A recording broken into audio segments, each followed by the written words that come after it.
우리 다 함께 찬송가 373장 고요한 바다로 함께 찬양함으로 새벽 기도회를 드리겠습니다.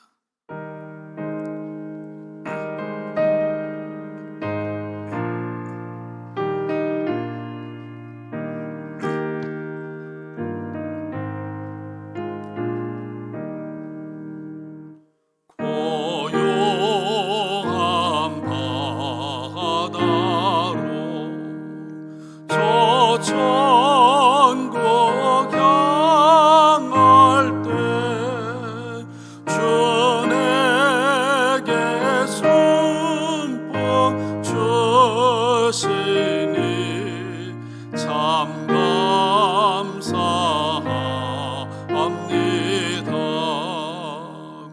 그 물결이 일어나 너 쉬지 못하나 이 풍랑으로 인하여 더 빨리 갑니다. 내 걱정 그 근심을 쉬웠게 하시고 내 주여 얻은 영혼을 곧 밝게 하소서. 이 세상도 오락한 주 뜻을 본받고 내 몸에 의지 없을 때 큰 믿음 주소서. 아멘.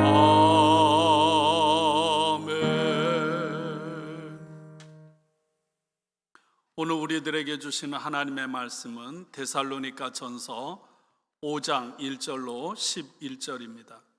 우리 다 함께 봉독하겠습니다. 형제들아, 때와 시기에 관하여는 너희에게 쓸 것이 없음은 주의 날이 밤에 도둑같이 이룰 줄을 너희 자신이 자세히 알기 때문이라.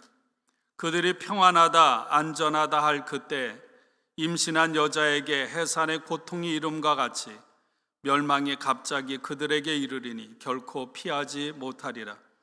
형제들아, 너희는 어둠에 있지 아니하매 그날이 도둑같이 너희에게 임하지 못하리니 너희는 다 빛의 아들이요 낮의 아들이라. 우리가 밤이나 어둠에 속하지 아니하나니 그러므로 우리는 다른 이들과 같이 자지 말고 오직 깨어 정신을 차릴지라. 자는 자들은 밤에 자고 취하는 자들은 밤에 취하되 우리는 낮에 속하였으니 정신을 차리고 믿음과 사랑의 호심경을 붙이고 구원의 소망의 투구를 쓰자. 하나님이 우리를 세우심은 노하심에 이르게 하심이 아니요 오직 우리 주 예수 그리스도로 말미암아 구원을 받게 하심이라. 예수께서 우리를 위하여 죽으사 우리로 하여금 깨어 있든지 자든지 자기와 함께 살게 하려 하셨느니라. 그러므로 피차 권면하고 서로 덕을 세우기를 너희가 하는 것 같이 하라. 아멘. 오늘도 주님의 은혜가 어려운 때를 살아가는 여러분의 삶에 가득하기를 축원합니다. 지난 주일 말씀처럼 고난의 자리, 절망의 자리에서도 하나님으로 인하여 희망을 품고 희망을 노래하는 우리 모두가 될 수 있기를 축원합니다. 데살로니가 성도들의 믿음은 마치 어린 아이, 젖먹이 아이와 같았습니다. 바울이 데살로니가 지역에 머물러서 복음을 전하고 가르친 시간이 2개월에서 3개월에 불과했기 때문입니다. 그러다가 갑자기 바울 일행은 데살로니가를 떠나야만 했습니다.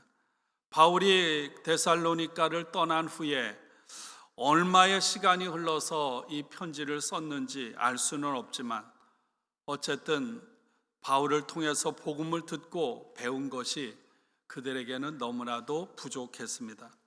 길어봐야 3개월, 아니면 중간에 만난 사람, 아니면 바울을 처음 만나서 복음을 듣자 바울과 헤어졌던 사람들도 많았을 것입니다. 바울이 강조한 복음은 삶에서 드러나는 복음이었습니다.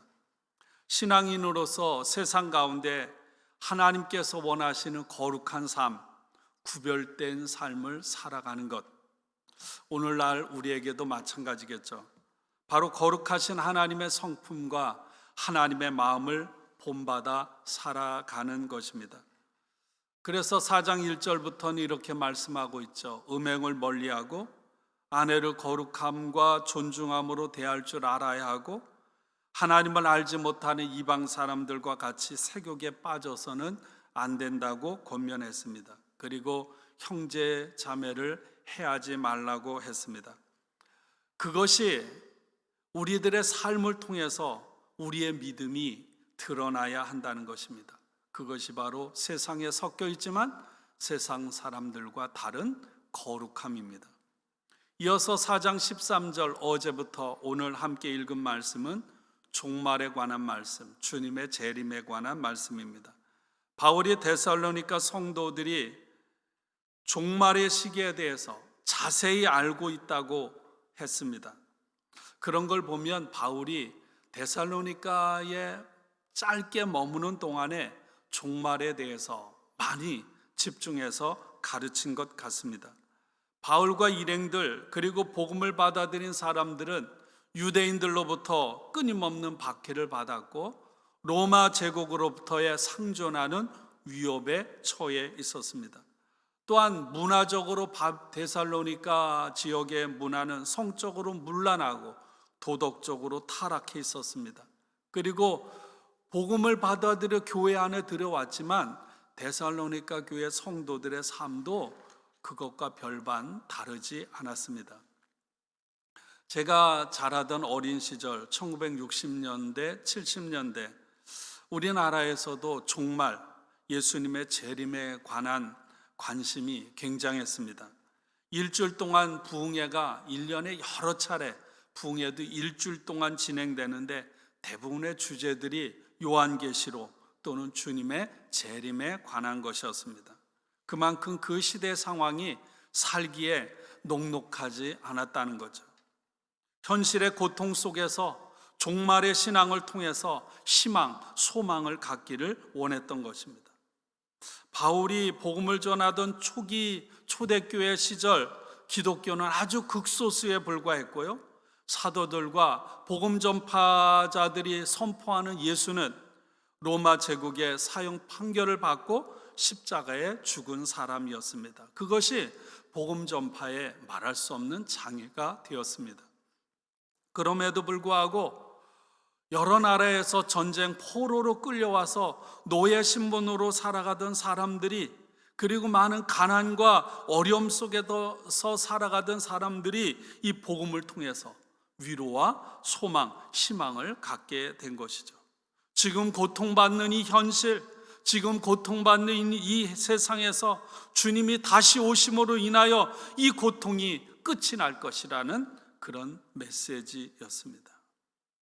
당시 사람들에게 가장 큰 관심은 예수님께서 다시 오시기 전에 죽은 사람들은 어떻게 될 것인가 라는 문제였습니다. 주님이 다시 오시기 전에 살아남지 않고 이미 죽은 사람들, 사랑하는 사람들, 여러분 그 사람들이 혹여나 불이익을 당하지는 않을까 하는 염려와 걱정이었죠. 마틴 루터가 종교개혁을 일으킬 때 로마 이 카톨릭이 한 것이 무엇입니까? 면죄부를 판 거 아니에요? 이미 죽은 사람들이 어떻게 구원을 받을 수 있을까? 1500년 전에도 동일한 문제들을 겪어야 했던 것이죠. 바울이 전하는 복음의 핵심에는 부활이 있습니다. 여러분 고린도전서 15장에서 말하고 있는 것처럼 부활이 없다면 우리의 믿음도 헛되고 우리가 가장 어리석고 불쌍한 사람이라고 했습니다. 우리들의 신앙의 핵심도 부활이죠. 바울은 하나님께서 예수님을 죽음으로부터 부활시킨 것을 우리가 믿는다면 그와 똑같이 우리들을 죽은 자들 가운데서, 죽은 부모, 죽은 형제들, 죽은 사랑하는 사람들을 죽음으로부터, 죽은 자로부터 부활시킬 것이라고 선포하고 있습니다. 여러분, 예수님은 고린도전서의 말씀처럼 잠자는 자들의 첫 열매입니다. 시골에 살면서 봄이나 아니면 여름이 되면 오이나 애호박이 열립니다. 그러면 어머니가 처음 열린 애호박을 따서 목사님 먼저 드시라고 하는 마음으로 교회로 가지고 가는 거예요. 애호박을 처음 열린 애호박을 따면 그것으로 순간 사라지는 것이 아니죠. 무슨 소망을 갖습니까? 첫 열매를 따면 계속해서 애호박이 여러분 열린다고 하는 확신을 가지고 있는 거예요. 그것처럼 예수님은 부활의 첫 열매이고 그 이후로 믿는 사람들은 모두 부활할 것입니다. 그러므로 주님께서 다시 오실 때 죽은 자들이 부활해서 주님과 함께 다시 올 것입니다. 저는 그 부활의 확신을 가지고 있어요. 우리 신앙의 핵심은 그 부활을 통해서 항상 하나님과 함께, 주님과 함께 있는 것입니다. 십자가의 핵심도, 부활의 핵심도, 주님의 재림, 종말의 핵심도 우리가 항상 하나님과 함께 있는 것입니다. 존 웨슬레가 88년의 삶을 살면서 마치는 순간 이렇게 고백했죠. 내 삶의 모든 것 중에 최선은 하나님이 우리와 함께 하신다. 그렇습니다. 여러분, 죽음의 순간에만 아니라 87년 9개월 동안 그 88년을 사는 삶의 여정 가운데 하나님이 한순간도 떠나지 않고 웨슬레의 삶에 함께 하셨던 거예요. 그리고 그분은 하나님 품에 안겨서 또한 영원히 하나님과 함께 하신 것을 그렇게 고백한 것입니다. 하나님의 심판은 사람들이 예측하지 못하는 시점에 갑작스럽게 임합니다. 종말에 있을 하나님의 심판 역시도 갑작스럽게 임하게 될 것입니다. 바울은 오늘 말씀에서요, 종말 주님의 날이 언제 어떤 모습으로 오는지에 대해서 말하고 있지 않아요. 그 날은 도둑이 오는 것처럼, 또 임신한 여자가 해산의 고통이 갑자기 오는 것처럼 그렇게 오게 될 것이라고 말하고 있습니다. 그때 그리스도 밖에 있는 사람들은 마치 대비하지 못함으로 기름등불을 준비하지 못한 어리석은 처녀처럼 심판과 멸망을 받게 될 것입니다. 그러나 데살로니가 성도들은 지금 구원받은 하나님의 백성으로 어둠을 떠나 빛의 아들, 낮의 아들들이 되었다는 거예요. 아들이라는 것은 상징적인 거죠. 도둑은 주로 사람들이 잠을 자는 밤중에 활동합니다. 그러므로 하나님의 사람들, 하나님의 자녀들은 영적으로 늘 깨어 있어 정신을 차리고 근신해야 한다는 말씀을 하고 있는 것입니다. 잘못된 종말 신앙에 사로잡혀서 방탕한 삶을 살지 말아야 하고 항상 절제하며 질서 있는 삶을 살아야 한다고 권면하고 있습니다. 7절에 보면 밤에 자고 밤에 취한다는 말이 있습니다. 이 말은 뭐냐면 영적으로 나태해지고 도덕적으로 타락했다는 거예요. 누가? 어둠에 있는 사람들. 그러므로 낮에 속한 사람, 하나님의 사람, 그리스도인들은 정신을 차려야 한다는, 깨어 있어야 한다는 것입니다. 이것이 바로 어둠에 속한 사람과 다른 빛의 자녀들의 구별된 삶인 것입니다. 8절은 이렇게 말하죠. 믿음과 사랑의 호심경과 구원의 소망의 투구를 쓰자. 호심경이라는 것은 가슴을 막아주는 거죠. 마치 로마 군인이 전투에 있어서 물론 완전 무장을 하기 위해서는 많은 것들이 필요해요. 에베소서에 보면 그 로마 군인의 완전 무장에 대해서 잘 설명하고 있습니다. 그런데 오늘 데살로니가 전서에서는 군인들이 중무장을 하는 데 있어서 가장 중요한 부분인 심장과 머리를 보호하면 팔 다치고 다리 다쳐도 죽지는 않잖아요. 그러기 위해서 믿음과 사랑의 호심경 가슴막이를 하고 구원의 소망의 투구를 써라. 다시 말하면 여러분 믿음과 사랑과 소망의 삶을 살아가라는 것입니다. 10절에 예수께서 우리를 위하여 죽으사, 예수님은 십자가에 죽으심으로 우리를 죄 가운데서, 죽음 가운데서 건져주셨습니다. 깨어있든지 자든지 10절에 주님이 다시 오실 때 살아있는 자들과 죽은 자들 중에서 예수님을 믿는 사람들은 누구든지 살아있든지 죽었든지 부활의 영광에 동참하게 될 것입니다. 저는 늘 그런 소망을 가져요.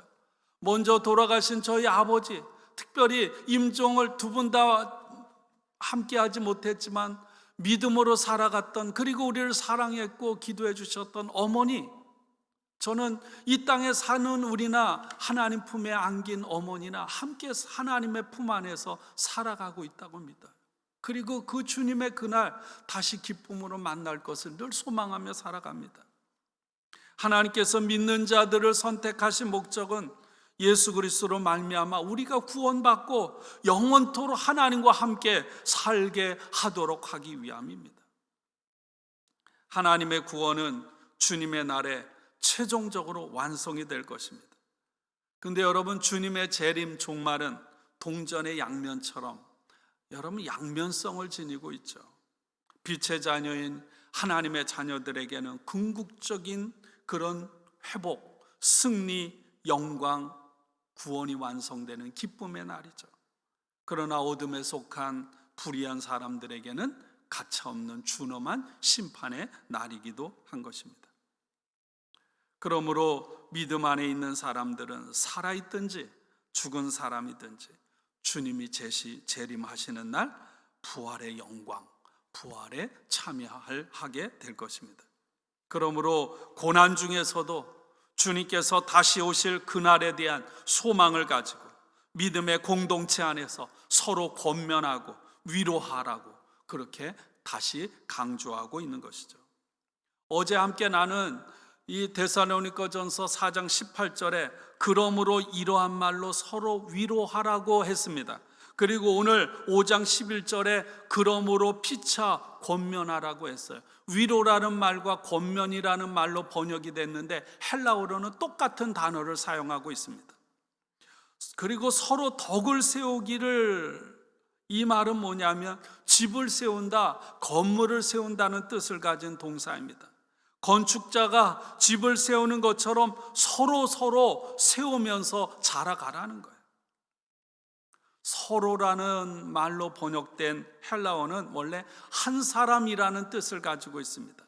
단순히 막연하게 그냥 피상적으로 덕을 세우는 것이 아니라 내가 삶을 살아가면서 내 공동체 안에서 매일 만나는 어떤 한 사람, 구체적인 한 사람, 그 만나는 한 사람이 도덕적으로 더 거룩하고 온전해지고 신실한 믿음을 가진 사람으로 세워지고 자라가도록 온 힘을 다하고 온 마음을 다스라는 거예요.